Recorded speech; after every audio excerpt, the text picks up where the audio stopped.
We want to thank the Lake Erie Native American Council for providing us with the information to develop this land acknowledgement. We also want to acknowledge the collective stress and trauma that some of us may be experiencing and bringing with us today, from the still very real pandemic to the ongoing protests and uprisings to protect Black lives. Cuyahoga Arts and Culture stands in solidarity with those fighting against racism. We condemn the racist acts of police brutality that continue to impact Black Americans in Cuyahoga County and across the country. We realize that statements without action are empty, and so we commit to look inward as we continue to reshape our grant making and organization to be anti-racist and more equitable.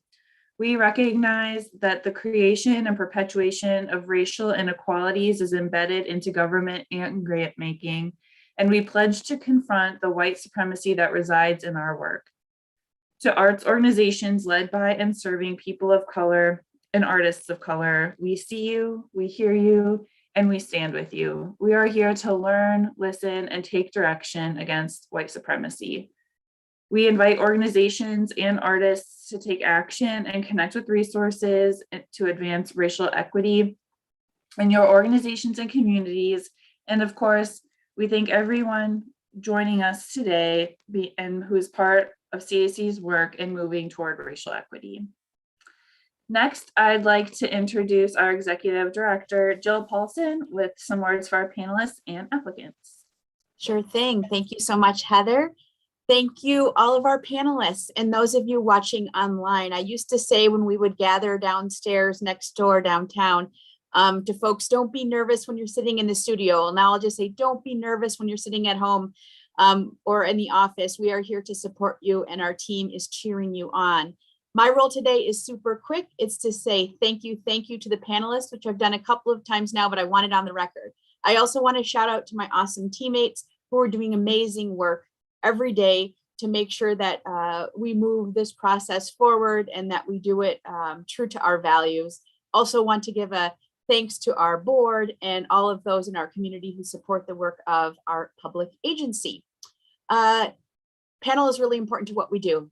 Those of you who have applied over the years know that. If this is your first time applying, know this is a really important process for us, one that we take seriously. And I think I'm really proud to say this team has done a great job in both selecting amazing panelists and also training and bringing folks along so that we really do have a bigger team this next week. We get to say we're adding 25 staff in this next week because we have so many smart, amazing people helping us along. So panel is important. It's important because we care about transparency. As you know, we're a public agency and everything we do as public servants is for the residents of Cuyahoga County. We also spend a lot of time, and by we, I mean my team, training, recruiting, selecting, and working with the panelists that you'll get to meet today to make sure that they really become the experts on our funding criteria and on our process. So I feel really confident heading in today and excited to just get these next 4 or 5 days going because there's a lot to be done. And I'd want to make sure before I sign off here and turn it back to the chair that I just say thank you to those of you who have spent so many times over the last few months on top of the pandemic. And of course, the racial inequity that we continue to center in our work, to say thank you for submitting your application. We look forward to working with you in the next few months as you both close up past and current grants and move forward into the future. So thank you to the team. Heather, back to you. Thank you, Jill. At this point, I'd like to ask each panelist to introduce themselves. Please share your name, pronouns, where you're located, and your professional connection to arts and culture. I've pasted an order in the chat to keep things moving. So Chris, if you can start us off. Good morning. I am Christopher Schramm. My pronouns are he, him. I am the Director of Development at the Kalamazoo Symphony Orchestra in Kalamazoo, Michigan, and I've had the privilege of serving on similar panels for the states of Florida and Michigan, cities of Chicago and Miami Beach, as well as the Southern Arts Federation. And I will now pass on to my colleague, Kavitha. Thank you, Chris. I'm Kavitha Mahoney. My pronouns are she, her. I am here in Indianapolis and I direct and manage the Garfield Park Art Center, which is part of the City of Indianapolis and Indy Parks and Recreation. I've been in the arts and culture scene for a while and I've served on grant panels here statewide as well. And I will go ahead and pass it on to Nikki. Hello, everyone. My name is Nikki Kirk. My pronouns are she, her. I currently work in kind of the intersection of equity and arts education and leadership development. My daughter is here. I work out of New York, but I'm currently located due to the pandemic in Central Ohio. I'll pass it to Adam. Hi, good morning, everybody. Adam Desjardins. My pronouns are he, him. I am beaming in from just down the road in Detroit, Michigan, or up the road, really, for all you Ohio folks. And I work with the regional service art service organization, Culture Source, in Southeast Michigan. And I am the resource services coordinator. So I help coordinate grant programs, both internal and external, and other non-monetary resources to our arts and cultural sector here in Southeast Michigan. I'll pass it over to you, Heather. Thank you. And thank you all again. With that, I'll walk through how the review process will work for those on our live stream. The panel chair, in this case myself, will introduce each applicant. Following that introduction, the panelist assigned as lead reader for the application will provide an assessment of the application, the project budget, and support materials based on CAC's funding criteria. Each application will have a different lead reader as we go through. The panel chair will then open the discussion for the full panel deliberation. Panelists are invited to provide supporting, disputing, or additional comments about the application that were not presented by the lead reader. And of course, conversation among panelists as well is invited. We have allocated 5 to 6 minutes for each application. And when there is 1 minute left, the background color of the panel co-chair, in this case, Julia, will turn red. After this, panelists will submit their scores, which are tabulated by CAC staff. So how can you engage as an applicant?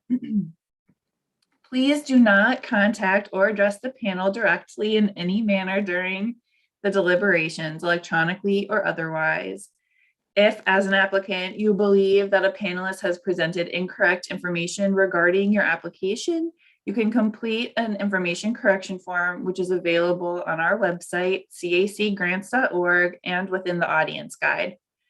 The panel chair will review the correction form to determine if it is an objective correction of misinformation. If the panel chair determines that the correction meets that threshold, they will read the correction to the panel and for the public. An example of objective misinformation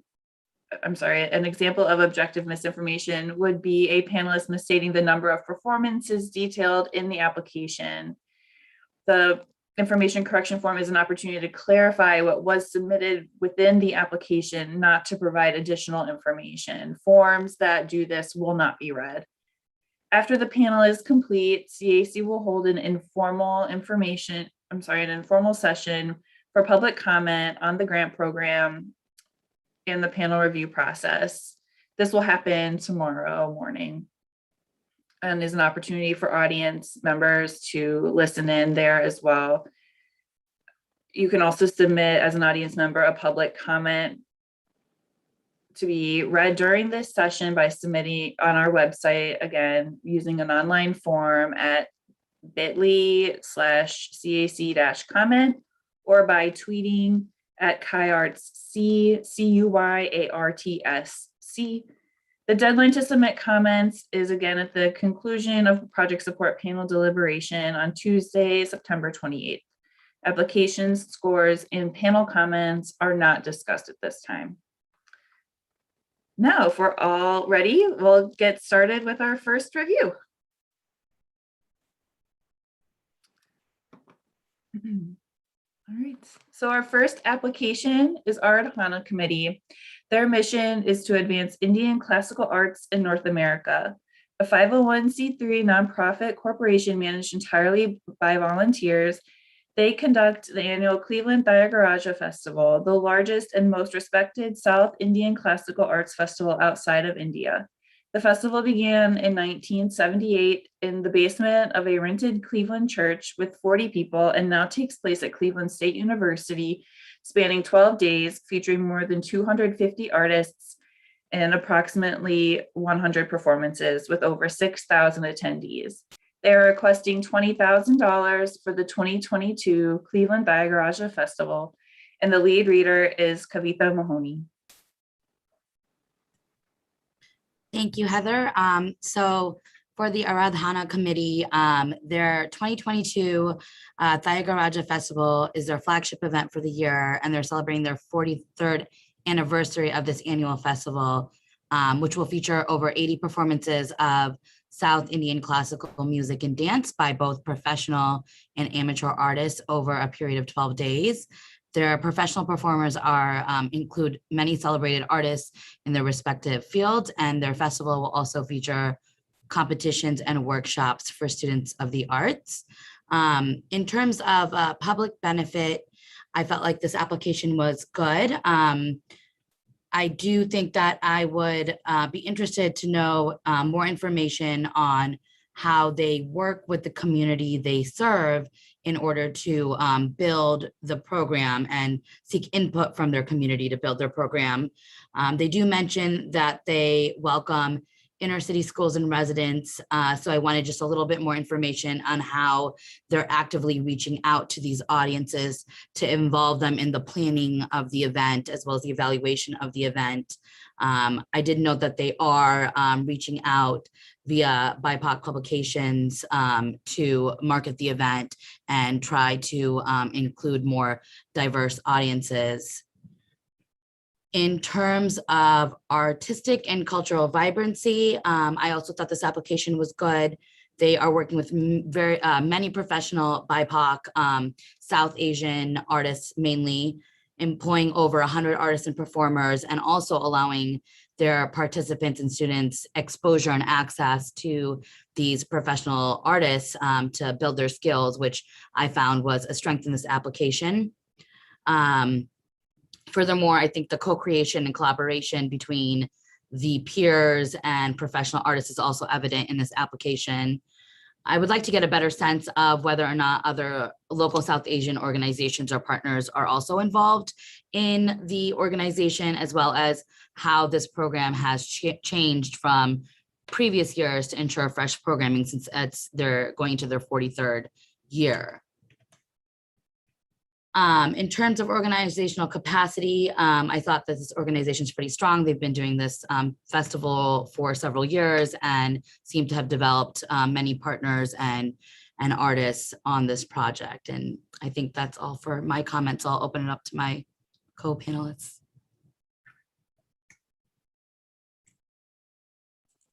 I'll jump in. I concur with Kavitha in public benefit in wanting to get more specific information about how the organization markets to and attracts audiences outside of its core constituency.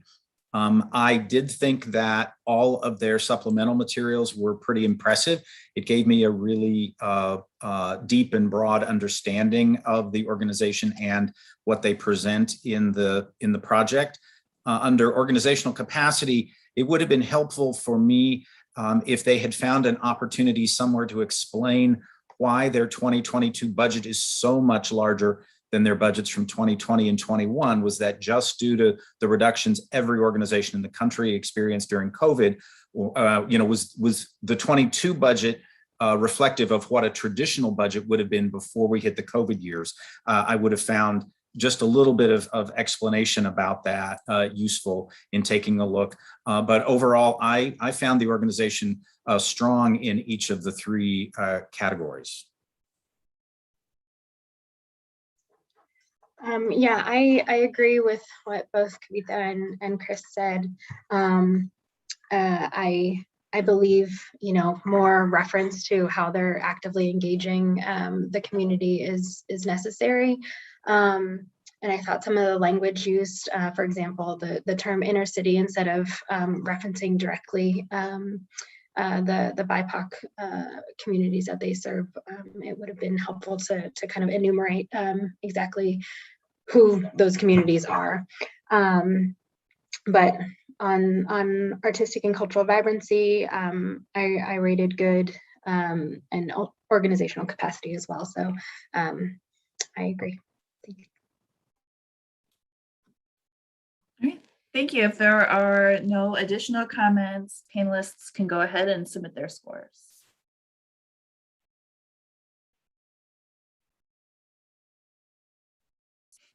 Our next application is BorderLight Festival. Their mission is to present visionary international theater and build cross-cultural understanding. In collaboration with numerous local partners, BorderLight launched in July 2019 with an exciting and successful festival blending local, national, and international presentations for a diverse visiting and local audience. Their 2021 event would have exceeded 2019 in scope, but was altered to a largely virtual and non-congregant format.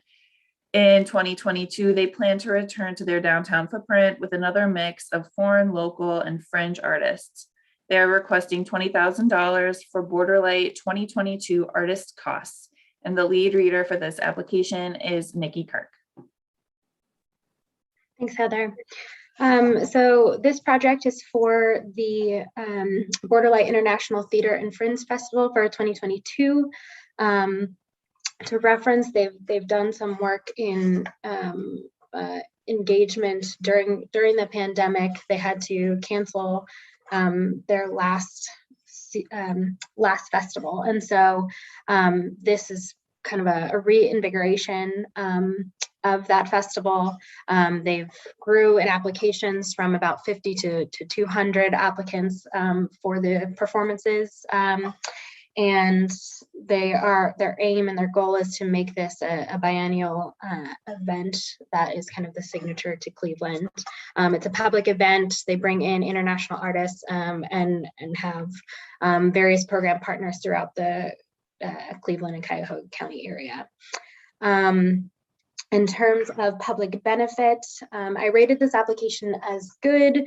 They have a good description of their community partners, and they talk about working to eliminate barriers to make the project more accessible to folks in the Cleveland area. Some areas that I wish had some more background. They don't reference a lot of the power sharing that is the public benefit, how they're standing and working with. Oh, sorry if there's feedback. Thanks. So they don't talk a lot about understanding or working with and responding to their communities. And there's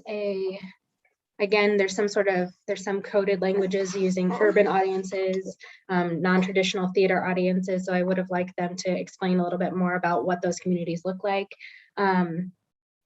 But I rated them as good for public benefit. Similarly, with artistic and cultural vibrancy, I rated them as good. They have developed a lot of partnerships based on mutuality and co-creation. They collaborate with artists to create experiences for cultural understanding.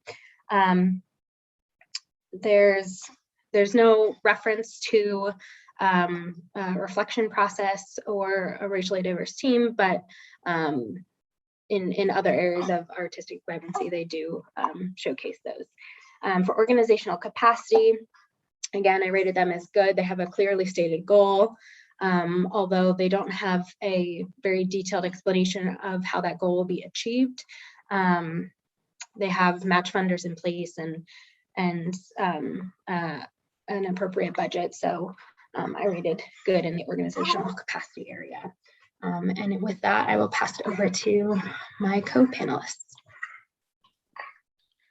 I concur with a lot of what Nikki said. I think one area that I was interested a little bit more in was hearing from how their partnerships are mutual and what that looks like, their process. They listed many impressive partnerships, but I just didn't really get the detail of what those look like as living, breathing, kind of working partnerships.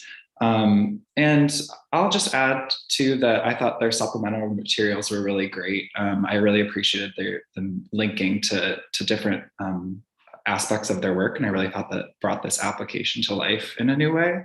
And I think my last point of feedback was it did take me a little bit of a while to get into exactly what they do. And so I think if I had better understood like who they are and what they do specifically more clearly at the beginning of the application, that would have been helpful, more helpful for kind of wrapping my head around, their work at large too.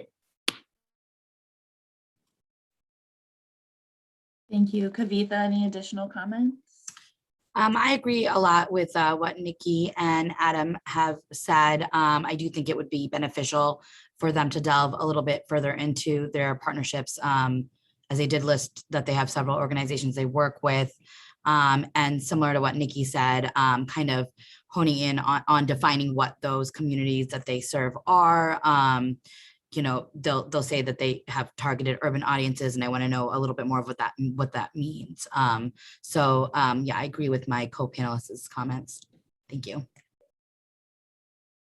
Great. If there are no additional comments at this time, panelists can go ahead and submit their scores. Our next application up will be Chagrin Documentary Film Festival.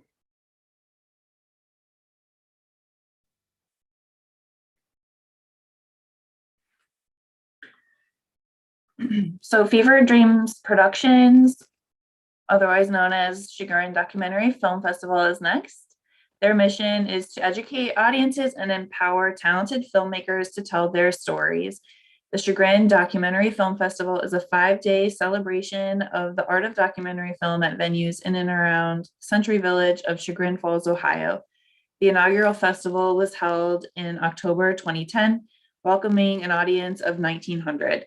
Since then, CDFF has experienced tremendous growth both in audience and impact. In October 2020, the Documentary Film Festival screened over 80 documentary films, and more than 37,000 audience members attended their first hybrid festival from 170 Ohio zip codes and 27 states. Their project is the 13th annual Chagrin Documentary Film Festival, and they are requesting $20,000. Our lead reader is Christopher Schramm. Thank you. As has been mentioned, that we're looking at the 13th annual film festival, scheduled October 4th through 9th of 2022. It's a mixture of free and ticketed film screenings. They hope to screen between 80 and 90 documentaries, and this program includes a student film trip opportunity. This is Ohio's second largest film festival. And in 2022, they are partnering with Cleveland State University's law school to curate a racial justice film series. Starting off with public benefit, I found the organization to be strong. And I particularly enjoyed learning about the plans for the racial justice film series and their partnership with CSU's Marshall Law School, along with their plans to further develop the Illuminate student film trip program, which shows a commitment to strengthening and building meaningful relationships and active community engagement. The plans for expanding the student film trip program needed a little bit more detail as to the how. I wanted to know what the plans were for executing that goal. Artistic and cultural vibrancy, I also felt was strong. The festival has a national reputation that illustrates the artistic and cultural vibrancy. The project's goals are clearly defined, and they have well-articulated metrics for measuring success towards those goals.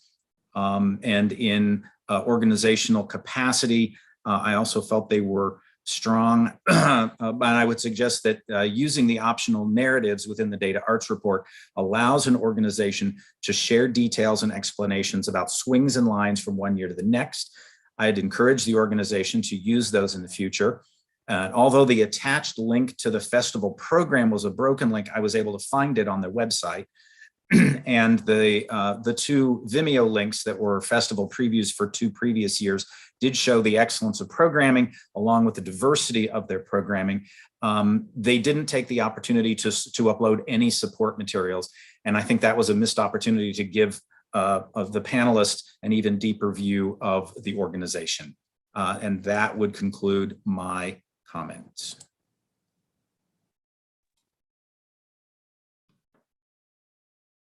Any additional comments from Nikki or, sorry, Yeah. I scrolled up, Nikki or Adam? Yeah, thanks, Heather.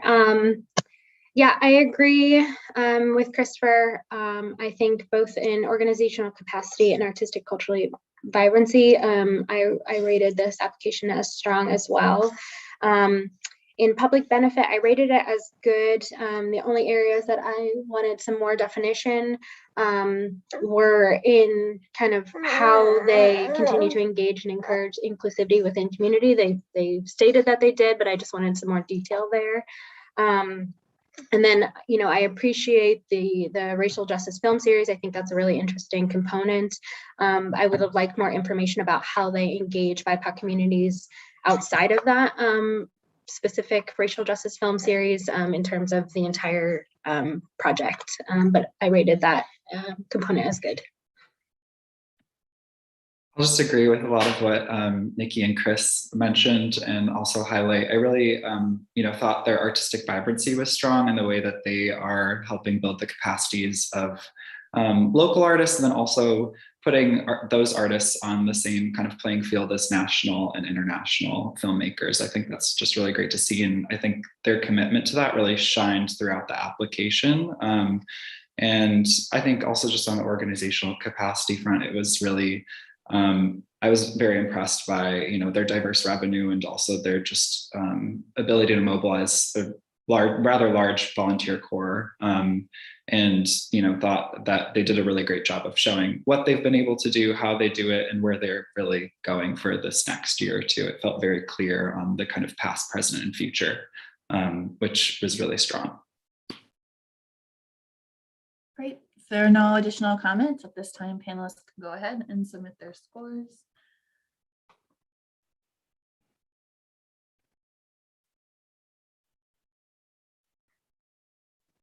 Our next application is for ChamberFest Cleveland. The mission of ChamberFest Cleveland is to nurture a deep family-like connection between musicians and audiences of all ages. Since its founding in 2011, the festival has grown from a 5-concert event to a multidisciplinary, highly anticipated 3-week festival.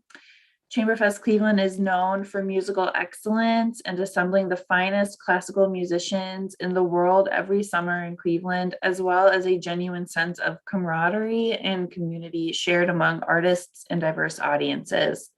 In 2012, a prominent music critic wrote that Big Bang, ChamberFest Cleveland's inaugural series, generated, quote, artistic excitement that would be the envy of any international music festival, end quote. 9 thematically programmed festivals have been presented, 6 employing more than 125 musicians. They are requesting $20,000 for their project, ChamberFest Cleveland 10th anniversary season, and the lead reader is Nikki Kirk. So as Heather mentioned, this is a 10th anniversary festival running from June 15th to July 2nd. It is a festival, a music festival of small ensembles of chamber musicians. They will have a series of 12 concerts over the course of 3 weeks in venues, various different types of venues across the Cleveland area. They state that they will reach about 3,000 plus listeners in person, and then another 80,000 through radio and live streaming interactions. So in terms of public benefit, I rated this application as good. Application has demonstrated a commitment to expanding access to the programming, though there was a lack of clarity on the reach of their program specifically to BIPOC communities.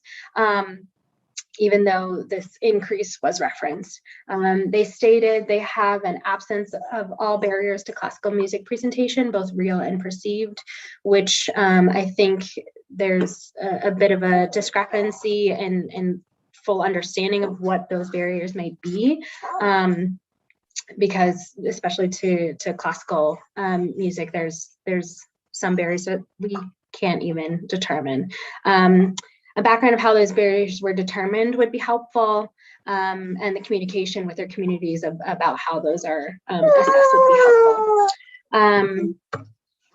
But I rated the public benefit as good. In terms of artistic and cultural vibrancy, the applicant represents relevant and urgent themes, as well as pulling musicians from around the world. There's a bit of lack of specificity to those statements, which would have been helpful in determining the full artistic and cultural vibrancy of the event, though I rated this section as good as well. And then organizational capacity. So the submitted budget shows the project expenses are above the income, which is not explained in the application. They did not make reference to a clear, attainable goal of audience engagement and growth. But they do have a plan for reaching their match requirements. And so I rated this as good. And I will turn things over to my co-panels.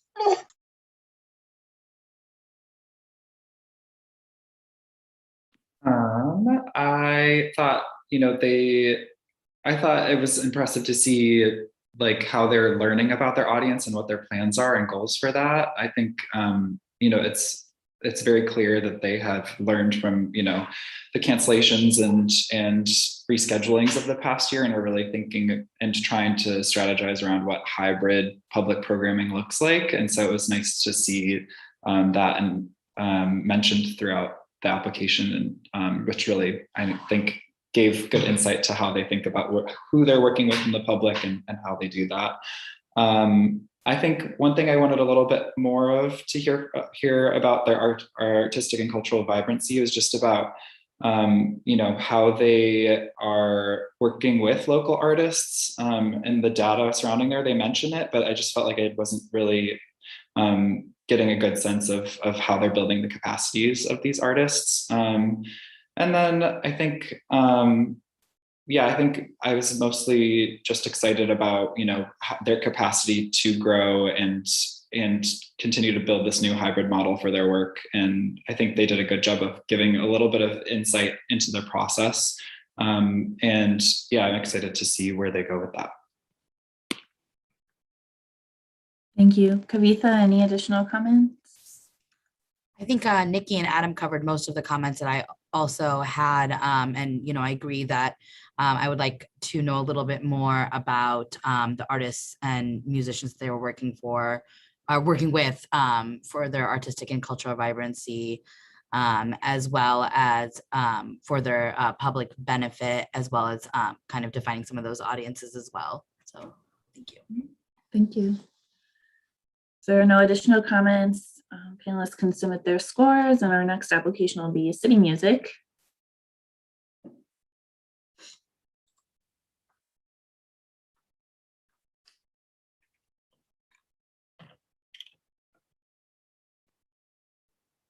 All right.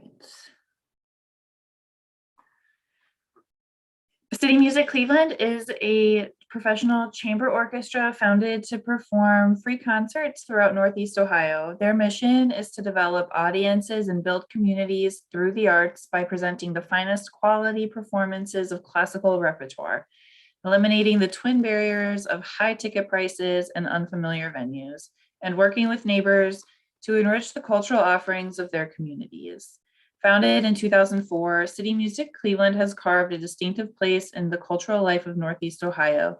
CityMusic has established a fresh orchestral paradigm by forging relationships, fostering community arts involvement, and offering programs full of artistic adventure. They are requesting $20,000 for their project, Slavic Village Then and Now, a concert in the Justice, Equality, Hope Chamber Music Series. And the lead reader for this application is Adam. So CityMusic Cleveland is working on Slavic Village Then and Now, which is a part of their Justice, Equality, and Hope Chamber Music series. It's inspired by the experience of youth in the city of Cleveland and features poetry by a local poet, 18-year-old King Weatherspoon, and a set for a string quartet by soprano, or by string quartet and soprano. And I thought, this application was pretty good. I think their work is very much for the public, and I think they made that very clear. I think I was left wanting a little bit more of how their work is of and by their community. And I think I do have concerns about their goal, which was about surveying exclusively and only BIPOC attendees at their programming for this project. It just didn't feel like the most thoughtful approach to diversifying the audience base, which is clearly a priority in their work, and also I think just a priority across the classical music sector too.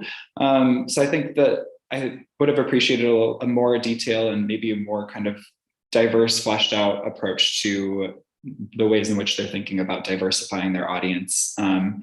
I do think, in terms of artistic and cultural vibrancy, this application was pretty strong in the ways in which they're making local work, but then also putting that on a kind of national playing field, or working with national artists, and also really uplifting local artists. The poet they're working with, the composers. I thought that was very impressive, and they also clearly have interesting collaborations and partnerships, which will only help them reach new audiences better too. I also think this project it's kind of an important step, it seems like, in their work, and really starting to champion new ways of working and ways in which they commission and bring work to life and produce it. And I thought that gave me a good detail for where they're headed as well. I think their organizational capacity was pretty good. It was great to see that they have funds already committed. I didn't quite get a good sense of who the team is that's bringing this to life, which I think would have been helpful information. And I was like I mentioned before, just a little bit concerned with their goal as and how they're really thinking about diversifying their audience and bringing that into fruition. And the last thing I'll say is I think I just wanted a little bit more detail about how they plan to produce this work, and what their strategies are for creating intentional connections that are long lasting, and making this not just kind of a one-off project, but really how does this shape the future of their work as a whole. I thought that was left out and could have made their application a little bit stronger. Thank you, Adam. Any additional or differing comments from Kavitha or Christopher? I agree a lot with what Adam has said. I do think that I also raise a little concern in that their project goal is just to get evaluations from BIPOC audiences only. I do think, on the other hand, that it's admirable that they are intentionally, commissioning works by women and BIPOC women, and that those seem to be strong themes throughout the work that they're doing. But I just wanted a little bit more information on also the people, the partners, and the people that are doing this project as well. I think I like this application a little bit more than my colleagues did. I was sort of leaning into their aspirations on the goal. I was pretty impressed with how I felt they articulated how they engage their community to create their programming. And I felt that their programming history is indicative of their commitment to collaboration with diverse communities. I'm not disagreeing with my colleagues. I just think as I said, I just sort of leaned into the goals there. And that's it. Thank you. If there are no additional comments, panelists can go ahead and submit their score. We're about a third of the way through here, so it's going, I feel like it's going quickly already, but I want to check in with our panelists and make sure you're also feeling good so far. If we need to take a break here, maybe in a couple more, get halfway through about, and go from there. Our next application then is Cleveland Chamber Choir. Their mission is to provide transformative musical experiences through uncompromising artistry and excellence in a thought-provoking and widely varied repertoire of choral music. Their professional ensemble enriches the Northeast Ohio community and beyond by sharing the full spectrum and emotional resonance of the human voice. Through innovative performances and collaborations, they give voice to the shared human experience, inspiring and engaging diverse audiences. The Cleveland Chamber Choir was created in 2015 to forward professional choral artistry in Northeast Ohio. Their repertoire embraces the full range of choral music from the Renaissance era to cutting-edge contemporary works with a typical season including 4 to 6 concerts.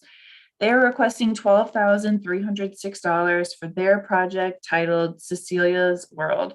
And the lead reader for this application is Adam Desjardins.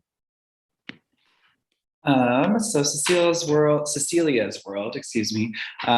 is a project by the Cleveland Chamber Choir and is going to celebrate the world-renowned choral composer Cecilia McDowell in 2 performances over 1 weekend.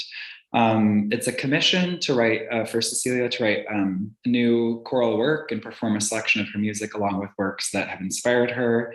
And it will be a network with area colleges and universities for some educational programming that will complement the residency, including master classes. I thought that for their organization, or not for their organizational capacity, for their public benefit section, I thought, they've made some impressive moves over the past year to really maximize their work for and with the public. And, and I do think some of their responses to diversifying their audiences felt a little bit lacking and passive. And I wanted a little bit more detailed action-oriented information as to, what they've been doing and how they've been, basically expanding their audiences and diversifying their audience base, which seems to be a priority from reading the application. Also from, both their responses and then the supplemental materials, it really does look like they have some solid partnerships and collaborations, which is great to see. For artistic and cultural vibrancy, generally a lot of choral organizations are confused about how to approach their work in diversifying their artistic programming, but I thought that this application was quite strong in highlighting where they're headed and also what they've done in kind of diversifying and uplifting and highlighting the work of artists that are underrepresented in the choral music space. So seeing, this application be centered around commissioning the work by a female composer was great. And I also just think the educational programming and the detail they presented around it, as just building that into the residency that they're doing was both strong for the public benefit side of things, but then also for the artistic and cultural vibrancy. I also was left, wanting to know more information about how they equitably diversify or are recruiting members for their chorus. That seems to be a priority that they mentioned, but it just didn't quite get a good sense of what they plan to do surrounding that, because that does seem, to be a big kind of undertaking in terms of what they'll be able to do and how, they cultivate and produce auditions and relationships with new choral artists. Last thing, in terms of organizational capacity, I would have just liked the goal they had mentioned to be more specific and action oriented. But I thought they did a pretty solid job of just communicating the details about the project in an organized manner. Thank you. Any new or differing comments from Kavitha or Christopher? Well, I will echo much of what Adam said. I kept writing down comments that in the future, it would be helpful and even stronger if they would include more specifics on how diverse artists and audiences would be recruited beyond just the choice of performing venues. And I wrote as well, how are they recruiting their diverse performers and their living composers? You show us the how you're going to get there. I completely agree with Chris and Adam. That was one of the notes that I had down as well. I will say that I do appreciate that they mentioned that their board will be undergoing DEI audit in the fall of 2021. So I'm wondering kind of too how that will influence any of their programming, as well as, if their staff and their team is also undergoing the same type of training. I do think that both the goal and how their project wants to strengthen and build meaningful relationships with BIPOC communities could have been stronger, rather than stating that they're just going to partner with these universities. I wanted a little bit more elaboration on what exactly they plan to do, how they plan to be more inclusive of that population. I do think that it's a great goal that they have, but I do think that I wanted just a little bit more of how they're planning to achieve that goal and what sort of input those communities would be giving to this program.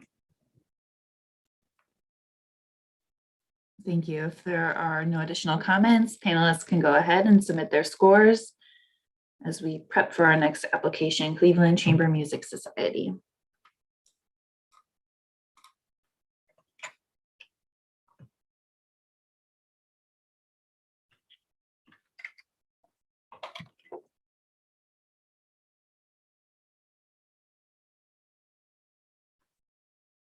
All right, our next application is Cleveland Chamber Music Society.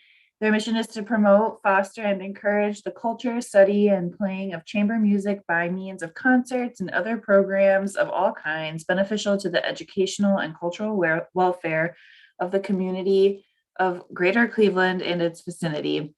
They are mostly volunteer run with a diverse board possessing a wealth of arts and professional experience. The organization began modestly in 1949 when three friends at Western University persuaded the renowned Budapest String Quartet to give one concert in Cleveland. Soon thereafter, the society was founded. Great artists, compelling repertoire, affordable prices, and a friendly, welcoming community have been the hallmarks of this organization from the beginning. Their project is Lawrence Brownlee tenor, Songs of My Youth, and they are requesting $15,000. The lead reader for this application is Kavitha Mahoney. So as Heather mentioned, the title of this project is Lawrence Brownlee Tenor, Songs of My Youth. Brownlee is an acclaimed tenor, activist, and Metropolitan Opera star, and performing a recital celebrating the singer's musical origins. The selections will include Italian, French, and German, operatic and theatrical selections, as well as African-American spirituals. The performance will have familiar and deeply personal and thought-provoking content. And Mr. Brownlee will also conduct a free to the public masterclass at the Cleveland Institute of Music for vocal students. So in terms of public benefit, I rated this application as strong. I thought that the content of the program with Brownlee's work relating to Black musicians and composers and connecting to his activism would make a great connection with the community. I thought that the fee-based price structure was great as well. And I thought that making a masterclass accessible and free to the public is a really great way to connect to such a high-level professional artist to the community, and making sure that they're also including accessibility for free tickets to community partners and keeping that program accessible to the public. In terms of artistic and cultural vibrancy, I also thought it was strong. I thought the application demonstrated high artistic and cultural vibrancy. The artist really challenges and seeks to grow audiences for classical music by diversifying the content of their performance. Their goals of collaborating with new organizations. I just wanted to know if these organizations had already been contacted, if that's just a, kind of a passive goal, or are they already starting to build those relationships with those organizations? And have they already provided input on establishing this program, or is it sort of the program's been established and this is sort of an afterthought? I wanted to know how that was integrated into the development of the program. I think more information could have been included on how they would be engaged in that planning. In terms of organizational capacity, I noted that the organization's total budget is lower than their arts and cultural budget, and there's a deficit of over 52K in the budget. I'm assuming because of the pandemic, but if 30,000 is their total project budget, I was wondering why the expenses exceeded that by over $600. So there's just some discrepancies in that budget that I wasn't totally sure about. And so that made me question a little bit of the organizational capacity. Thank you. Are there any new or differing comments? Sorry. I'll give Nikki a moment to make sure everybody's settled on her side. Yeah, still on the how. Tell us how you're going to achieve your goals and your aspirations. So I definitely echo Kavitha's comments there. I found take advantage of your support material uploads, because it gives us that much more of a comprehensive picture of the organization's depth and breadth, and confirm that your URL links are live when you update and submit your materials. On mine, the flipsnack.com link went to a non-existent page. So I don't know if that happened after the fact and it was live when they submitted or not, but just keep double checking those things. That's everything I've got. Yeah, so I agree with Kavitha that, the public benefit and the artistic and cultural vibrancy are pretty strong. They seem very thoughtful and engaging about how they're connecting with the various parts of their community and responding to their community.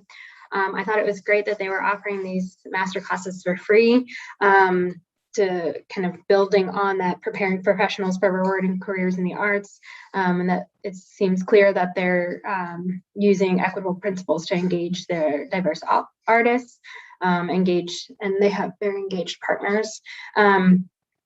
Similarly, I had questions about the stated budget, and that it was less than the arts and culture budget, and it seems, at least for 2022, that they're planning on a deficit of about $50,000. So I had questions about that. And then as it relates to the rest of their organizational capacity, they didn't have a very clear or defined goal. It sounded like their goal was just to complete the program, which I think could have been more specific, more measurable, more defined in that. And I would have liked more information about how they're defining broad support. But other than that, I think the budget was realistic and appropriate. Great. If there are no additional comments, panelists can go ahead and submit their scores.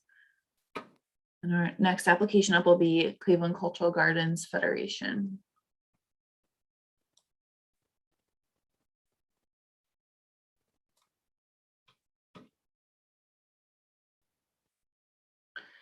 The Cleveland Cultural Gardens Federation's mission is peace through mutual understanding. The Cleveland Cultural Gardens Federation is committed to the preservation and revitalization of the chain of gardens within Rockefeller Park, which represents cultures that comprise greater Cleveland and world community, to foster a spirit of goodwill and peace. The Federation is dedicated to preserving this unique national memorial and promoting it to current and future generations worldwide. The Cleveland Cultural Gardens Federation seeds were planted in 1916 with the celebration of a garden paying tribute to Shakespeare.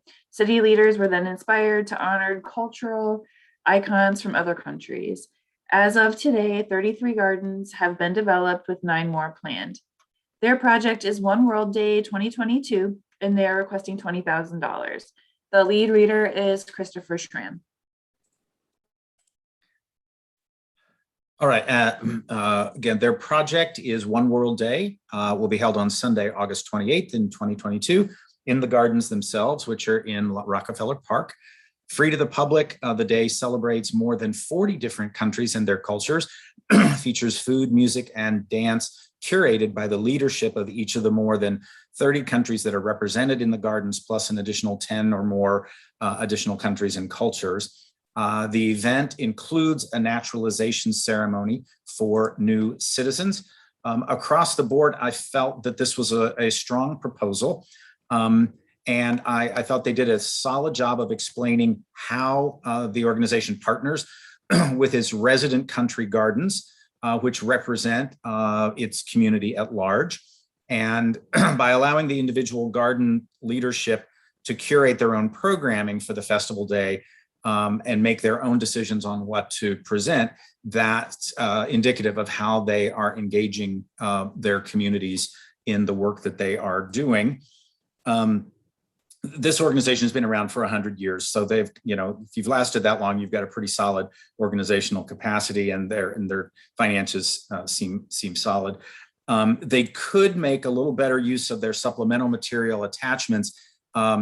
Instead of submitting a single JPEG as a full attachment and then another JPEG as another attachment, combine all your JPEGs, all your photos into one PDF attachment. And then that gives you the chance to use more attachments to give us, again, more detail about the project, so that we walk away feeling that we really have a sense of everything you do from every angle that you could share with us. And that's everything I have to say at this point. Thank you. Any additional comments from Nikki or Adam? Yeah, I agree. I think the application was strong. The fact that it is very inclusive of its residents in the nearby areas. There's great understanding of and respect shown to its communities. And the fact that each of the gardens kind of has their own autonomy to present different things. I think that showcases a lot of the power sharing in terms of public benefit. Similarly, they have inclusive practices for performance selection, learning opportunities for children and adults. So I think that was strong. The one question that I really had was in organizational capacity. The goal that was stated didn't have any measurement. The goal was to include more cultures and more community involvement, but the more was not defined. So I would have liked more information about what that looks like. I would just add that I wanted a little bit more detail about their process of reflection. Like Chris had said, they've been around for quite a while. And so I didn't feel like I really got a good sense of what they've been able to, or how they've been able to, really grow or change their work based on these reflections or evaluation processes. And it would have been nice to, see a little bit more of that in the application. I think it just would have made it a little bit more rich too, but it's clear they clearly have, very strong organizational capacity and know how to, produce and run this program, which is really great to see. I think I just was craving a little bit more information about how they, a little bit more about how they work with their audience and community to really change up the festival year after year. Thank you. If there are no additional comments, panelists can go ahead and submit their scores.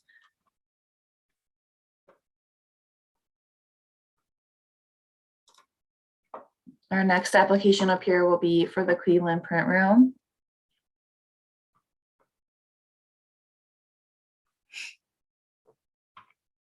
The mission of the Cleveland Print Room is to advance the art and appreciation of the photographic image in all its forms by providing affordable access to a community darkroom and workspace, gallery exhibitions, educational programs, and collaborative outreach. CPR Gallery and Darkroom opened in 2013 and in 2014 welcomed 2,100 visitors to 8 gallery openings, year-round workshops and classes, a community darkroom providing access to students, artists, and amateurs, along with after-school programs that provide entry to youth with a desire to study the art of film photography. Established in 2012, CPR has been embraced by the arts, education, and social service communities in the Cleveland area and beyond. Their project title is In Transformation, Self-Portrait Photo Workshop, and they're requesting $20,000. The lead reader for this application is Nikki Kirk. Okay, so like Heather mentioned, the project, it's a photography project where they combine visual arts photography learning with social emotional learning, and they partner with Metro Health System Schools health program. So the photography project focuses on self-portraits, self-awareness, and then they have facilitated group discussions in the classroom. So each class is about an hour in duration. It goes over a two different 8-week period sessions in the spring and the fall. They anticipate about 25 students attending each class, which totals about 200 youth per year. And then they utilize qualified arts instructors to teach the classes. They provide the supplies, and then again, they offer the opportunity for the youth to work together. So for public benefits, I rated this applicant as good. Some questions that I had. So the applicant shares demographic information of its community, but doesn't really share how it will engage the community to carry out this project outside of showing what schools it will engage. So what does that look like in the community events? It would be helpful to hear more about how the application understands, responds, and works with its community. Because the response kind of simply just stating the demographic identities doesn't really showcase that engagement. For artistic and cultural vibrancy, again, I rated this as good. It describes an opportunity to inspire the community to think differently and creatively through these social emotional learning programs. There is engagement with various partners to carry out the project that show collaborative and co-creative inclusion. With organizational capacity, I rated this as good as well. The goal provided essentially states the general project again, so it doesn't really state a very specific or measurable goal. So I would like more information about what that aim is, but it does clearly describe how it will measure the success of the program. So kind of putting that into what the goal looks like would be helpful, but the budget was clear and appropriate. And I'll turn things over to co-panelists. Yeah, I'd echo a lot of what Nikki had to offer. I think a few additions. I did want to, I think for public benefit, I would like to have read a little bit more about how they center the voices, experience, and feedback of the youth they work with. It's clearly a major audience in their work, and I just didn't feel like I was getting a great sense of the youth kind of driven aspect of this, although they clearly work with, you know, an impressive amount of people and throughout this work. And I think it would just be a huge value add as well. And then I think, you know, it would have been great to see them highlight their work more through their supplemental materials. I thought they give, you know, really good detail in the application, but it just would have, you know, made the application shine a little bit more and bring some of this work of which they're doing an impressive amount of to life too. Thank you. I agree with Adam and Nikki's comments as well. I do think that there was a lot of room, missed opportunity to kind of show us how they're building meaningful relationships with both their youth constituencies that they serve, as well as how they are really engaging and co-building with their BIPOC communities, aside from just listing the demographics, as Nikki had mentioned previously. I think I wanted to know more of that narrative of how those partnerships and how those relationships are being built, rather than just stating it. They do state that they have these longstanding relationships, and they're rich and supportive and meaningful, but I would like to know what that means, especially being outside of the, Cleveland area. I'm not as familiar with some of these communities, and I think I could have used a little bit more explanation in that. Thank you, Kavitha. If there are no additional comments at this time, panelists can go ahead and submit their scores. Our next application up will be. Heather, I'm wondering if we should take just a couple minutes break since we're about halfway through and we can just. I was going to break after this one, but if it works for panelists, we can go ahead and do that right now. After this one's fine, doesn't matter. All right, let's just get through maybe this last one so that anyone listening or tuning in can be aware, and then we'll reconvene after. I'm sorry, we'll get through Cleveland Rocks and then reconvene after that. So Cleveland Rocks, past, present, future is our next application here. And their mission is to support and preserve Cleveland's popular music culture and enrich local social welfare and economic growth by stimulating music-centered initiatives. Through this mission, they create opportunities for artists, develop new audiences, and provide innovative and impactful ways for people to engage with and support popular music. They began through creative placemaking support in their Waterloo neighborhood and have managed to go from renting space to buying a building in 2018. They created working music economy spaces and have focused on supporting diverse musicians that live and work in their community through concerts, workshops, and oral histories. During COVID, they raised over $40,000 to provide grants to musicians in need. Their project is Music Saves, building a diverse and dynamic community by supporting and presenting local musicians, and they are requesting $20,000. The lead reader for this application is Adam Desjardins. Thanks, Heather. The project summary, so they are projecting to expand their Waterloo Makes Music summer program, and really tap into the many diverse local musicians who live and work and rehearse in the Waterloo Arts and Entertainment District, but expand this work countywide. The project will broaden the number of local concerts they'll put on to draw the neighborhood together, but will also focus on more intentional work building and resource development for musicians themselves that they'll be working with through a variety of ways.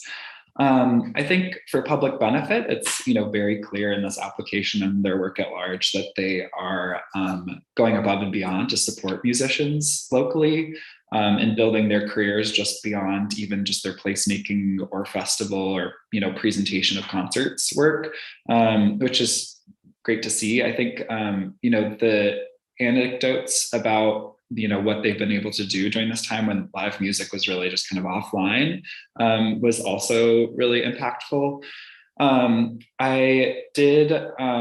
It also just showcased, their work and dedication to more than just their programming too, but really to kind of the fabric of, or the importance of music in Cleveland and beyond as well. I did want to know more about what their plans were for being more intentional about their countywide expansion. I didn't really get a full understanding of what that is or what that means. I think through that, I also didn't quite understand, how they're building and strengthening meaningful relationships. It didn't quite come across clear as to what how these partnerships take place, or what their kind of strategy is for, taking this work kind of more broadly across Cleveland too. I also just would have appreciated more specificity for the plans for this project and how they plan to, strengthen relationships, especially knowing that, going into different neighborhoods means different things in every, space too. So that would have been helpful detail. Artistic and cultural vibrancy, like I said, they really are. It's very clear that they're deeply dedicated to music production and also just music kind of preservation and support, building the capacities of local artists. Again, just I didn't quite understand if this is part of a festival or if it's more of just like this is a one-time program. It felt like I needed a little bit more detail as to, the specific like kind of plans for this work in its countywide expansion. Is that really, creating a whole kind of festival? Is it focusing on strategic partnerships or certain neighborhoods that they already might have relationships with? And so I felt like the application lacked some important process details for how they plan to do their work. And in terms of organizational capacity, they've clearly shifted and grown their organization in lots of different ways, which was exciting and impressive to see, and have qualified staff who are dedicated to the mission of the organization. I was curious about, their ability to equitably recruit new talent and work with BIPOC artists and staff in their work too. I didn't feel like I got a good sense of that and was left wanting more information there too. Thank you. Any new or additional comments from Kavitha or Christopher?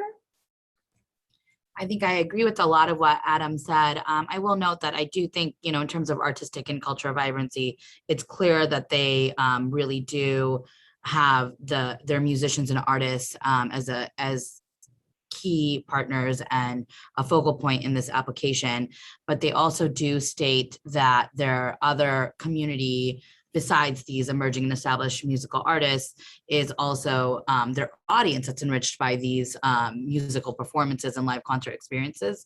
But I don't see as much information on how the audience and community is engaged as much as I do with how the musicians and partners are engaged. So I wanted a little bit more information on that in terms of public benefit. I think that was the main comment I wanted to add. I only have a few things to add. I'm in agreement with my colleagues. I enjoyed that they told us that their grant committee is comprised of a diverse group of individuals. I thought the report to the community was a really smart attachment to include for us.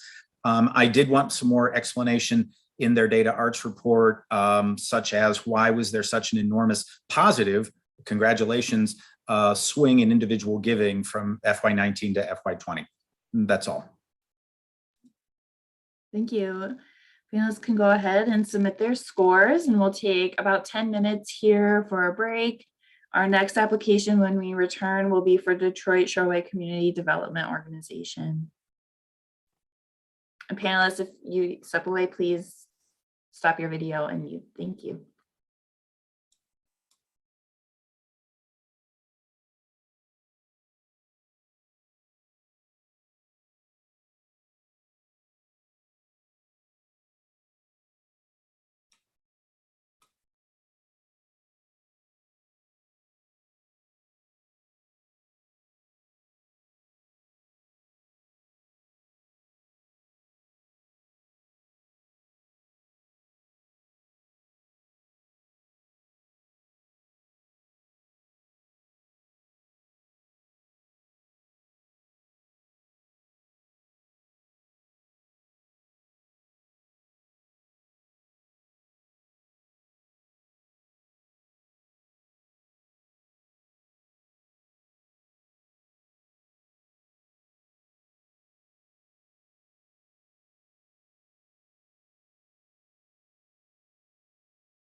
Welcome back.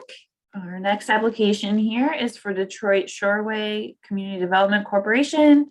We're more than halfway through our reviews for this morning, so making good pace here.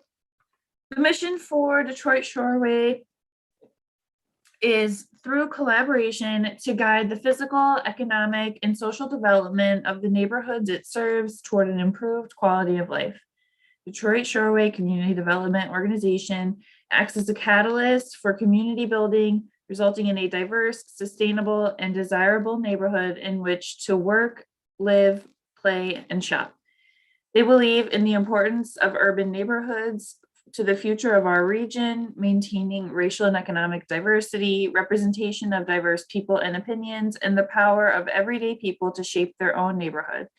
They focus on physical and economic development, affordable multifamily housing, and community engagement. They're also a hub for all neighborhood-related plans, projects, and events, usually dealing with multiple partners and organizations. Their project is Wintertide at Gordon Square, and they're requesting $8,836. The lead reader for this application is Kavitha Mahoney. So as Heather mentioned, Wintertide at Gordon Square is the program for this application, and it is a free all ages arts infused festival. The event will feature neighborhood businesses and arts organizations who will present live performances mixing holiday merriment and art.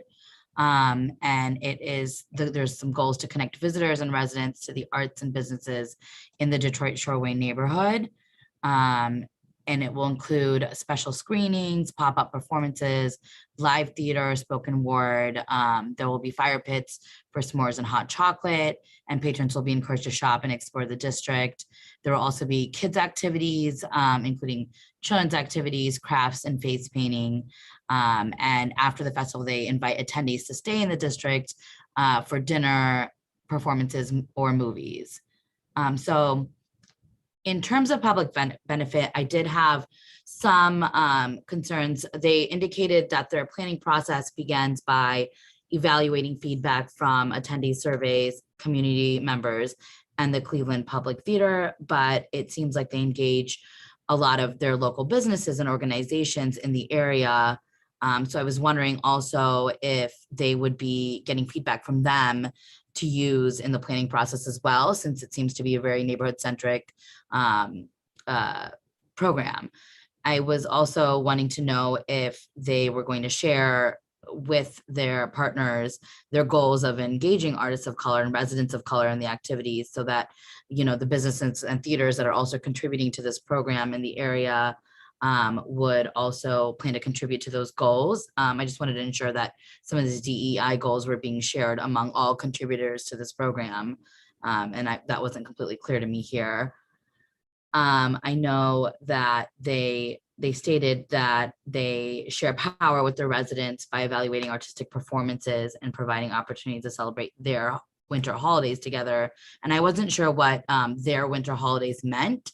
I didn't know if this is a result of direct resident feedback and how the residents are actually co-building the program so that multicultural holidays are represented authentically, besides the creation of decorations that represent these multicultural holidays. I was wondering if there's any sort of educational component related to some of these multicultural holidays that might be represented, and how those are really truly being driven by the residents who celebrate and are part of those cultures. In terms of artistic and cultural vibrancy, it seemed that the theater CPT seemed to handle a lot of the artistic portion of the event and have really great organizational values. But I'm just a little unclear on the role of the organization on overseeing the artistic and cultural components of the event, and how Detroit Shoreway would be holding them accountable for using equity-based principles and hiring racially diverse artists. I just wanted to know a little bit more about the methods of co-creation and collaboration. And it also states in this application that performances will both uplift and challenge the community. And I just wanted to know a little bit more in which ways the community would be challenged, and, you know, what those authentic educational ways in which attendees would learn about the multicultural holiday traditions of these diverse residents.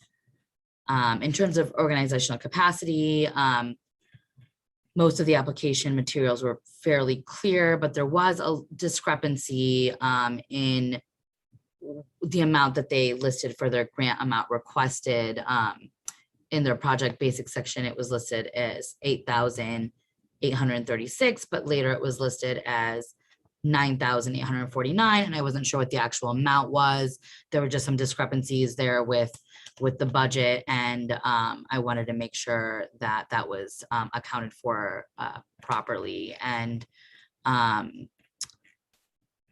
think that covers my comments.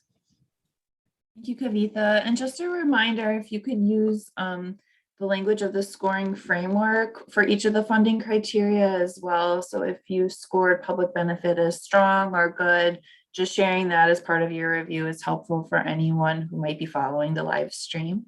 If there are any new or differing comments from our other panelists as well, Christopher or Nikki, I welcome those.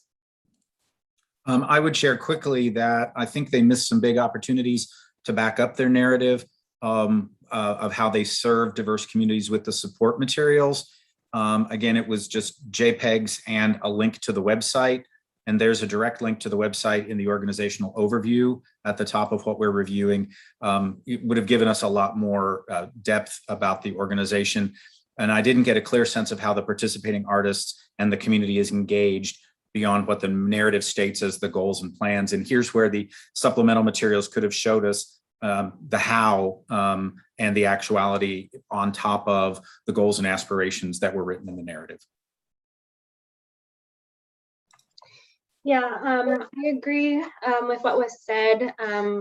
What I'll add about public benefit, you know, I did feel like there was good explanation of power sharing with local and neighborhood artists and engaging community members by inviting them to co-create their art. So I think there was, while there was some spaces that they could have elaborated, I do think that they worked to engage the communities.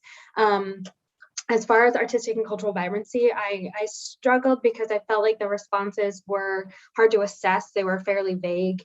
I saw that the partnership with Cleveland Public Theater, and they mentioned again, as Kavitha said, that they uplift and challenge the community, but don't really reference how. I was unclear on how who was in the events committee. Are there residents on that? How is that really engaged in terms of that power sharing? So that's all I'll add. Thank you. If there are no additional or differing comments at this time, panelists can go ahead and submit their scores.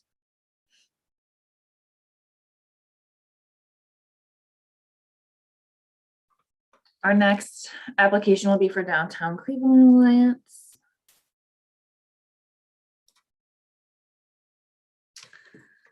The mission of Downtown Cleveland Alliance is to serve as the region's is to make Downtown Cleveland the region's most dynamic place to live, work, play, and visit. Their vision is to create a vibrant city center by enhancing the pedestrian experience and attracting more investment into downtown Cleveland through strategic initiatives and advocacy efforts. The Alliance serves to unify the distinct neighborhoods of downtown Cleveland Special Improvement District under a singular vision and comprehensive strategy for advancement.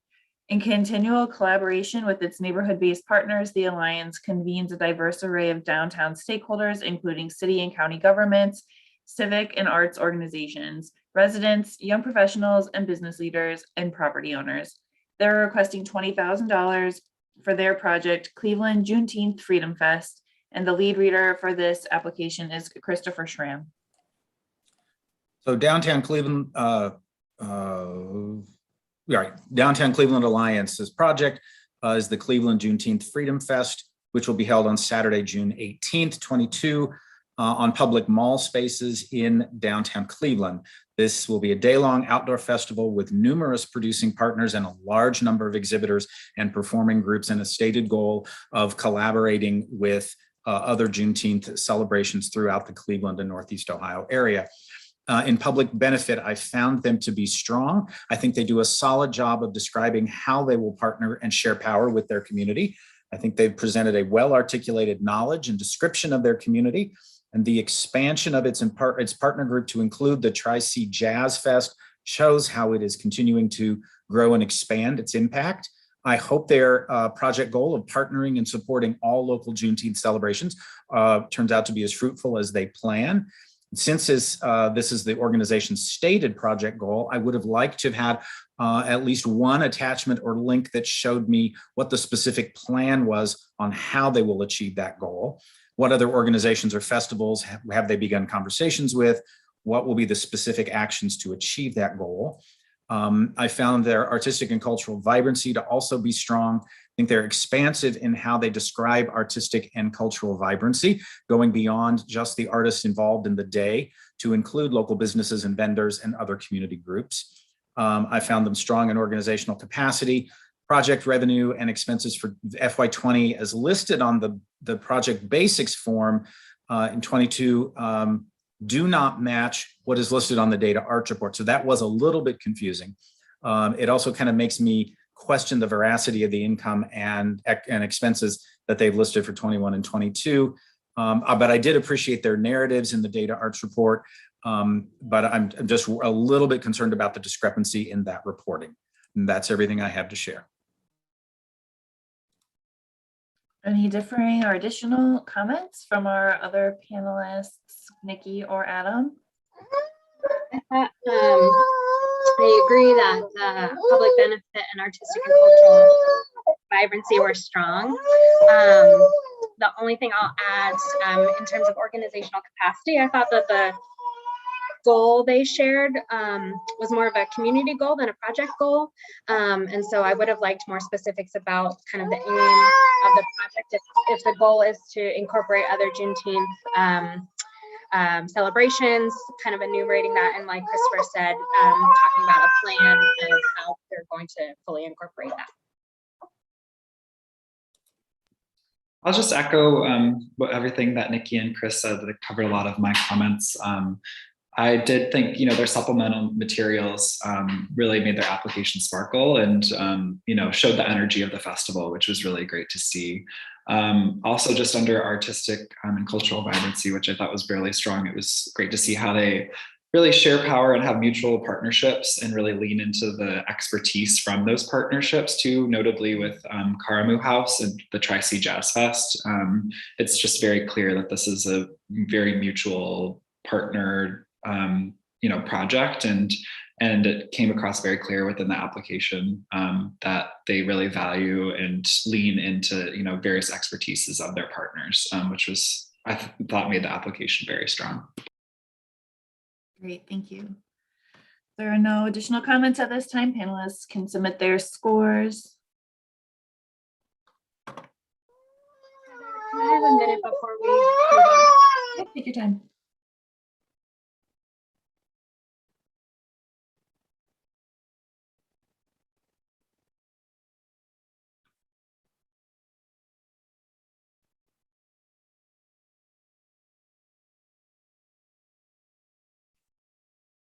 We have 4 more applications to get through this morning when Nikki comes back with us, and those will be for Greater Cleveland Neighborhood Centers Association, the Jewish Federation of Cleveland, Lexington-Bell Community Center, and the Mandel Jewish Community Center as well. And then we'll break and come back this afternoon. Just for those listening in or tuning in on our live stream, we'll reconvene at 2 p.m. this afternoon, starting with the application for Cleveland School of the Arts Board of Trustees.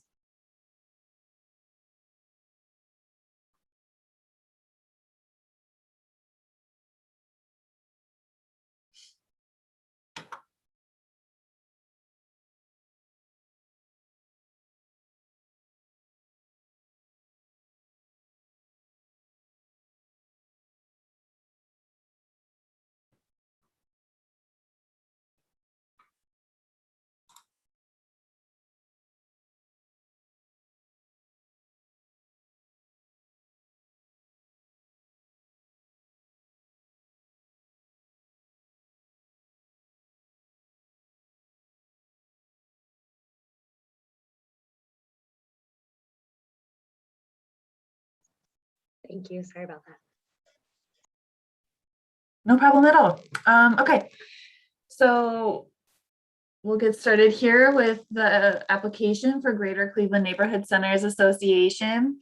Their mission is to support and strengthen education for children, families, and seniors, and advocate for the social, economic, and political well-being of Greater Clevelanders. Neighborhood Centers Association envisions a Cleveland where all people have equal access to resources to help them thrive. Since its founding in 1948, NCA has continually worked in Cleveland's urban communities, promoting more inclusive, equitable, vibrant, and healthy neighborhoods by working with local partners. Today, NCA works with community-based organizations, schools, and institutions to help strengthen and improve Cleveland's neighborhoods. NCA provides back office services to small community-based organizations and serves as fiscal sponsor to newly formed organizations that respond to issues around social justice, equity, and inclusion.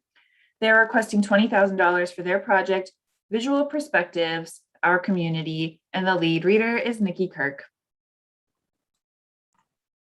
Thanks, Heather.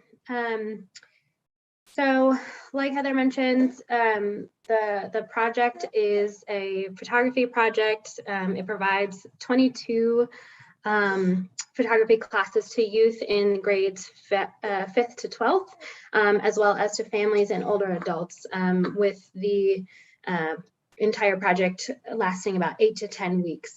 The project culminates in a joint exhibit amongst the youth and adults. The goal is a tool for exploration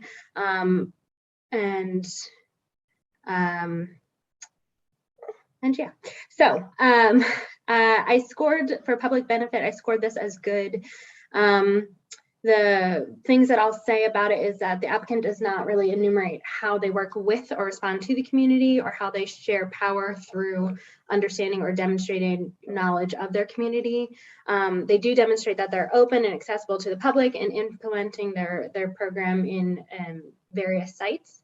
And the timeline project dates are not currently determined. They basically list their project dates as the entire year. So the 8 to 10 weeks within that year, I think, have yet to be nailed down. For artistic and cultural vibrancy, the applicant does demonstrate how they work to create community experiences that builds intergenerational and cultural understanding and inspire community to think differently and creatively. It does not reference a racially diverse team of professionals to carry out the project, and it does not reference a process of reflection to ensure fresh programming. Again, I rated that section as good as well. For organizational capacity, I rated this as good because the budget is realistic, appropriate, but they do not necessarily specify how the progress of how they evaluate for participants. So that is kind of a theme between the organizational capacity and the artistic and cultural vibrancy. So I would just like to know a little bit more about their evaluation practices, how they kind of continue to engage and understand the community through whatever process that is. So that's all I'll add, and I'll turn it over to my colleagues. Great. Any differing or additional comments from Adam or Kavitha? Yeah, I thought this application, I agree with a lot of what Nikki had mentioned. I thought this application was pretty strong, and I thought, you know, one way that it could have been a little bit stronger, specifically under artistic and cultural vibrancy, was, you know, sharing more of their process for reflection. Clearly, you know, the past year's thrown off everybody's programming, and it would have been helpful to hear what they've learned from that and how that shapes this program. I didn't really get a good sense of that. I think also I was wanting a little bit more detail about, you know, who they're working with. Although I did note that they did share the percentage of, you know, staff that they work with who are BIPOC as well. So that's just another addition there. That's it. I agree with all the comments that have been previously stated. I would like to emphasize also that I think that the application was good overall and that they are strong in terms of how many neighborhoods and communities that they are working with. But I wanted to know exactly how are they working with those communities versus, listing just those communities in their application. I think they could have elaborated a little bit more on how they are co-building and co-creating with those communities. I did also think that their project goal seemed a little bit less measurable. I wanted to know a little bit more how they were going to be specific and measurable with that goal. And I think that's the only other comment I really have to add. Thank you. There is nothing else at this time. Panelists can go ahead and submit their scores for this application. Our next application will be the Jewish Federation of Cleveland. Give everyone a minute here.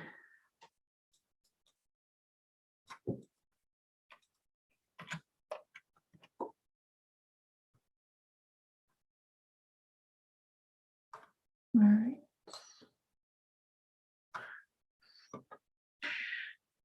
All right, so our next application is for the Jewish Federation of Cleveland. Their mission is to promote the well-being of its community members and Jews throughout the world, enhance the continuity, security, and unity of the Jewish community, increase understanding of Jewish values and their application to improve people's lives, encourage members to fulfill the responsibility of Tikkun Olam, to make the world a better place, support Israel as a Jewish and democratic state, and promote collective action to advance these purposes. For over 115 years, the Federation has created the critical scale necessary to drive meaningful social change and provide relief in times of crisis. As Jewish Cleveland's hub for innovative solutions and collaborative services, the Federation seeks to meet the various needs of the Jewish and general communities and support the well-being of Greater Cleveland. They are requesting $20,000 for their project, Cleveland Israel Arts Connection, Row Green Gallery exhibitions, and the lead reader for this application is Adam Desjardins. Yeah, so the Jewish Federation of Cleveland, as Heather said, is requesting support for the Cleveland Israel Arts Connection, the Row Green Gallery exhibitions. Essentially, this is a program that displays contemporary visual art established by established and emerging Israeli artists, making this art accessible to Clevelanders of all backgrounds and denominations. And the gallery is really a space for presenting this artistic work. For organization or for public benefit, I thought this application was good. They do briefly define their community and highlight that the work is free and open to the public, but I didn't really get a sense of what they're learning from this audience and community and how that shapes their programming and greater work. It's very clear that they're incredibly well connected and have established work of an impressive arts programming of all shapes and sizes in previous years, but the application really left me craving more detail about their ideas and plans for how this project will benefit the public. I just noted that the application was fairly weak in the community engagement and outreach kind of criteria. It didn't really feel very clear as to how they're building and strengthening either new relationships or old ones to their community through this work, especially as they mentioned diversifying their audience base. It just didn't really feel like, it just felt like a mention rather than like, this is what we're doing and this is how we're going to do it. And I think that would have really, strengthened this public benefit section. For artistic and cultural vibrancy, I rated this as good, and that, there were partnerships listed in the application that definitely piqued my interest, but I just didn't get a sense of what those partnerships really are in terms of like living, breathing things. The project sounds really great, and I love the idea of international exchange. I just think that's really awesome to see, especially I think it helps highlight local community and their work and their organization, and also connect to the world at large. But the application just didn't really give me insight as to how the work will inspire or challenge the community. And I think this was maybe just because I didn't get a great sense of detail as to, the artistic work that was being produced. Also, there doesn't seem to be a process for reflection that ensures fresh programming too. I also noted that there's a very large arts committee list that was, I think, added in the supplemental attachments, but I just didn't really understand what that arts committee does. And I think, it's clear that they have tons of connections to that committee, but would encourage them to share more insight. It's impressive they have that many people on that committee too. And then for organizational capacity, I rated them as strong, and as they have demonstrated, they can produce high quality arts programming and have before. And again, just wanted to get a sense of what they're doing beyond, kind of outreach, and would like them to go beyond in their responses as they're thinking about diversifying and really reaching new audiences outside of the Jewish community within their work too. And I think this would also be really demonstrated well in sharing their processes for reflection and evaluation. Those are all my comments. Thank you. Any new or differing comments from Kavitha or Christopher? I agree with a lot of Adam's comments that have already been made. I do think that this application could have benefited from giving us a little bit more information on some of their partners and committee members and who these people are behind the project. I also think in terms of their artistic and cultural vibrancy, that I did want a little bit more information on what equitable principles they were using to engage a racially diverse team, other than that list that Adam had alluded to that was in the supplemental materials. I did note too that they do have a really clear project goal in terms of developing a strategic marketing plan that seemed very specific. So I commend them on that. But I wanted a little bit more information on how they were going to accomplish that goal as well. So that's all I have to add.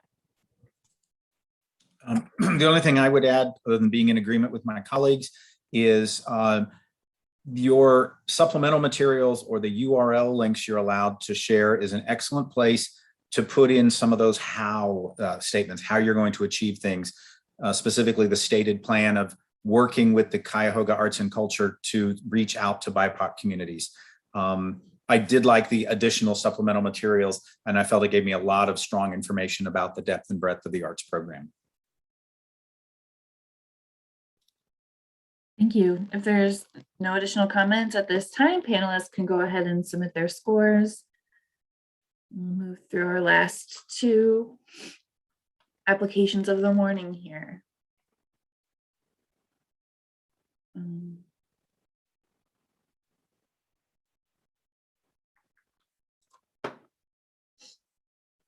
After these two applications, just for those following us on the live stream, we will take a break until 2 p.m. And then we will start with the application for Cleveland School of the Arts Board of Trustees. This is also listed in our audience guide, which is posted on our website if you want to follow along that way as well. And with that, we'll get started with the application for Lexington-Bell Community Center.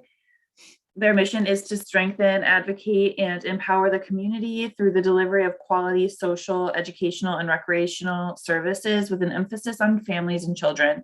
Lexington-Bell Community Center was created in 1987 through the merger of Lexington Square, founded in 1968 by Catholic Charities, and the Bell Neighborhood Center, which was founded in 1958 as an offshoot of the Goodrich Social Settlement. They have been in the Huff community for over 60 years. Programming for children includes an early learning center, an after-school enrichment program for children K through 12, a summer enrichment day camp with programs for children K through 12 as well, and the Kumba Arts Program, a Moms First program, which provides support to women during pregnancy and 18 months after birth. Their project title is Kumba Arts, and they are requesting $9,962. Their lead reader for this application is Kavitha. Thank you, Heather. As Heather stated, their project is the Kumba Arts Program, which is designed to encourage creativity and provide nurturing experiences in arts and culture for children of all ages. Kumba, which is the Swahili word for creativity, is a program that offers classes and activities in art, poetry, singing, drumming, quilting, and photography. And they will be engaging children of all ages, 18 months to 18 years, enrolled in their early learning center, after school, and summer enrichment programs. In terms of public benefit, I rated this application as good. I thought that they were very neighborhood centric, clearly defined their community that they serve, and they're providing a safe learning environment that is also free and accessible and meets many of the public benefit goals.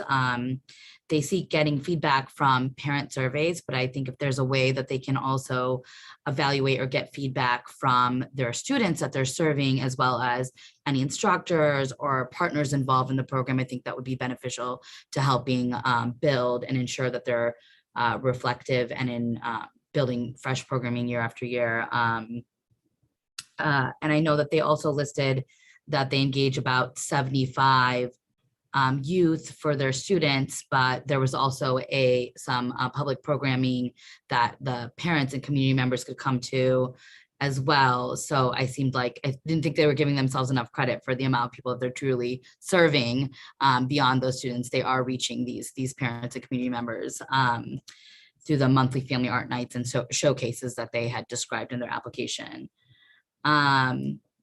There wasn't as much information on how their project would strengthen and build meaningful relationships and active engagement with BIPOC communities, other than alluding to their students' rich African heritage. So I just felt like that was sort of a missed opportunity. I felt like there was a lot of overlap between, how they answered the two questions in their public benefit. I think they could have really elaborated a little bit more on how they were building those relationships and engaging a broader BIPOC audience. In terms of artistic and cultural vibrancy, I rated this application as good. They seem to collaborate with a wide array of artists and local partners and organizations to carry out the project.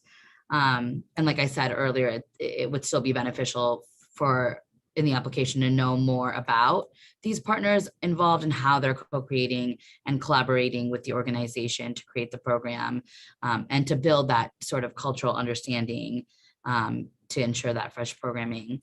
In terms of organizational capacity, I rated this application as good. I still do think there's a little confusion on the total number of people served. I think they elaborated a little bit more here in this portion, that they do plan to measure, event participation as well as students, when earlier that wasn't mentioned as much. But like I said earlier, I think it would be great to still get feedback from instructors, collaborators, and partners, at anyone involved.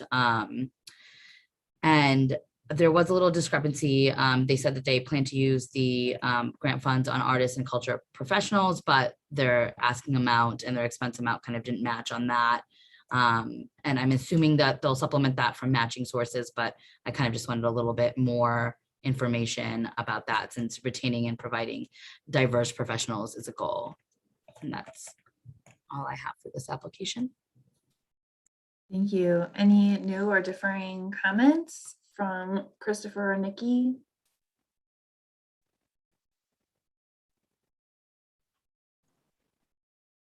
Chris, you're on mute. You can go first.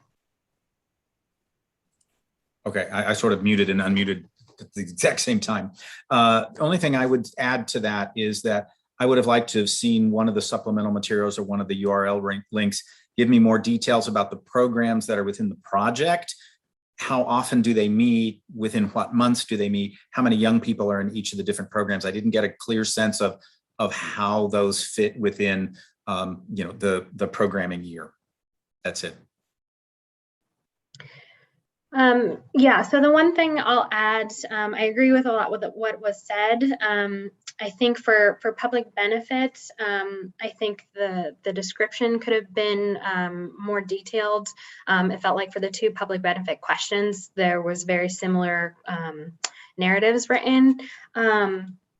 There was no real information for me about how they engage the community beyond providing the programs. So having residents with a high need was clear for free programming. So that's a clear public benefit, but the applicant does not really enumerate how they go about being meaningful and engaging authentically with through their work with the community. So I would have liked more detail there. Thank you. If there are no additional comments at this time, we can go ahead and score the application. And we'll get started in 1 second here on our final application of the morning for Mandel Jewish Community Center. And again, for those following on our live stream, we'll reconvene this afternoon at 2 p.m. with the application for the Cleveland School of the Arts Board of Trustees. And you can access our panel, our audience guide, and the order of review on our website, cacgrants.org. And if our panelists are all set here, we'll get started on our last application for the morning again. Mandel Jewish Community Center, or Mandel JCC. Their mission is to build, connect, and strengthen the Jewish community and the greater Cleveland community through exceptional lifelong programs and services that reflect the richness of Jewish life and enhance physical, intellectual, and spiritual well-being. The Mandel JCC has provided vital social, wellness, and safety net services to the Cleveland community since 1948. Initially focused on integrating immigrant Jews to America, the J currently offers services in health and wellness, preschool, arts, senior adult services, youth theater, and day and residential camping. The first home of the J opened in 1960 in Cleveland Heights. The building in Beechwood, its current space, became the flagship facility in 1986. Their project, the 16th annual Jewish Film Fest, their project is the 16th annual Jewish Film Fest, and they're requesting $19,007. The lead reader for this application is Christopher Schramm. And this film festival will take place over 11 days, September 8th through 18th, 22. They plan to present around 30 international films, and their films include discussions with filmmakers. And I felt overall this proposal was strong.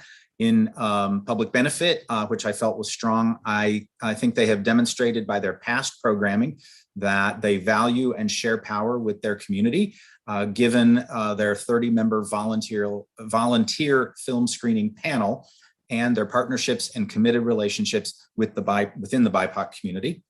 Artistic and cultural vibrancy I also found strong, and I feel they've demonstrated their ability to serve communities within the broader Jewish and adjacent ally communities with their programming, LGBTQA, the African American communities, the BIPOC communities, et cetera, through such films, Shared Legacies, Marry Me However, et cetera. Organizational capacity there. I mean, this project is part of a larger parent organizations, and I had no concerns about the fiscal viability, management, leadership of the program, and I found that category to also be strong. And those conclude my comments. Thank you. Any new or differing comments from Nikki or Adam? I don't have too much to add. I agree. I think this was good. They have clear goals. The one question I had was about their budget. It seems that they're planning to operate at a deficit for fiscal year 22. So I would have just liked some explanation about what that looks like. But other than that, I think it's good public benefit, good artistic and cultural vibrancy. Yeah, I agree with my colleagues too. And I think, across the board, this application was pretty strong. I think one thing I just wanted to highlight was under artistic and cultural vibrancy.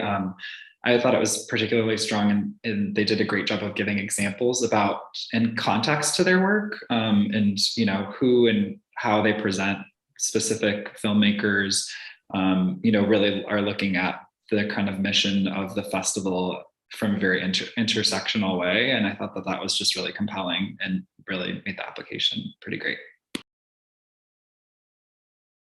Thank you. If there are no additional comments, panelists can go ahead and submit their scores. And that does conclude our last review of the morning. Thank you panelists for your thoughtful comments and participation this morning. We look forward to reconvening with you again tomorrow. And I just want to check with my teammates, are there any correction forms that have been submitted that we should be reading into? We'll also, if any are submitted later today, we'll read those tomorrow also. Panelists will reconvene tomorrow. If you can just hang on the line here for one more minute with us, and listeners, again, those tuning in on our live stream, our panel will continue this afternoon at 2 p.m. with Cleveland School of the Arts Board of Trustees.